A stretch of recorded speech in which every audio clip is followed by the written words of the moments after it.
وَلَوْ شَاءَ رَبُّكَ لَجَعَلَ النَّاسَ أُمَّةً وَاحِدَةً، اور اگر اللہ چاہتا، آپ کا رب چاہتا تو تمام نوع انسانی کو ایک ہی امت بنا دیتا۔ وَلَا يَزَالُونَ مُخْتَلِفِينَ، لیکن نہیں، یہ اختلاف کرتے ہی رہیں گے۔ انسانوں میں اختلاف ہمیشہ باقی رہے گا، صرف فرق یہ ہے کہ اختلاف کو ایک حد تک رکھا جائے، تفرقہ نہ ہو جائے۔ اختلاف اختلاف ہے، ایک رائے میری، ایک رائے آپ کی ہے، ٹھیک ہے، آپ کی رائے، آپ کے پاس یہ دلائل ہیں، آپ کا دل اس پر ٹھک گیا ہے، آپ اس پر عمل کیجئے۔ میرے پاس یہ دلیل ہے، میرا دل اس پر ٹھکتا ہے، میں اس حدیث کو زیادہ قوی سمجھتا ہوں، آپ نے اس کو زیادہ جو ہے مضبوط سمجھا ہے، کوئی حرج نہیں۔ میں بھی قرآن و سنت سے استدلال کر رہا ہوں، آپ بھی قرآن و سنت سے استدلال کر رہے ہیں۔ امام ابو حنیفہ نے بھی کیا ہے تو وہیں سے استدلال کیا ہے، امام شافعی نے بھی کیا۔ اختلاف تو اختلاف ہے، تفرقہ نہ ہو کہ تم اور، من دیگرم تو دیگری، میں اور ہوں تم اور ہو، یہ تفرقہ جو ہے وہ کفر ہے۔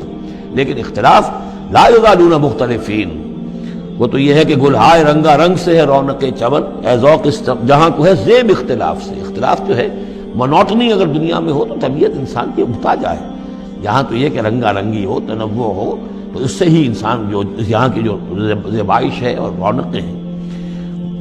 ولا یزالون مختلفین الا من رحم ربک، سوائے اس کے کہ جس پر تیرا رب رحم فرما دے۔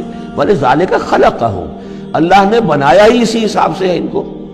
دو افراد کے مزاج ایک نہیں ہے، دو افراد کے انگوٹھوں کی وہ یہ نشان ایک نہیں، لکیریں ایک جیسی نہیں ہے، دو انسانوں کی شکلیں ایک جیسی نہیں ہے، یہ تو اللہ تعالیٰ نے بنایا ہے تخلیق کے اندر۔ اب جینز کسی کے کچھ ہیں، کسی کے کچھ ہیں، کسی میں کچھ جو ہے اور اثرات آ رہے ہیں، کسی میں کسی اور طرح کے اثرات آ رہے ہیں۔ الناس کالمعادن، اور یہ تمام انسان بھی معدنیات کی طرح ہیں۔ تو اس طرح ہی اللہ تعالیٰ نے جو پیدا کیا ہے وہ ایک جیسی شے تو نہیں پیدا کی۔ وَتَمَّتْ كَلِمَةُ رَبِّكَ لَأَمْلَأَنَّ جَهَنَّمَ مِنَ الْجِنَّةِ وَالنَّاسِ أَجْمَعِينَ، اور تیرے رب کی یہ بات پوری ہو کر رہے گی کہ میں پر کر کے رہوں گا جہنم کو جنوں سے اور انسانوں سے، سب سے۔ یعنی اس نے جنت بنائی ہے، اس کو بھی اس نے آباد کرنا ہے اہل حق کے ذریعے سے، جہنم بھی تو بنا رکھی ہے، اس کا ایندھن بھی اسے درکار ہے۔ تو اس دنیا کے اندر جو کفار ہیں، مشرکین ہیں، گناہگار ہیں، جو عیاشیاں کر رہے ہیں، بدماش ہیں اور جو ظالم ہیں، یہ ظاہر بات ہے کہ جہنم کے لیے ایندھن ہے جو اللہ نے فراہم کیا ہے۔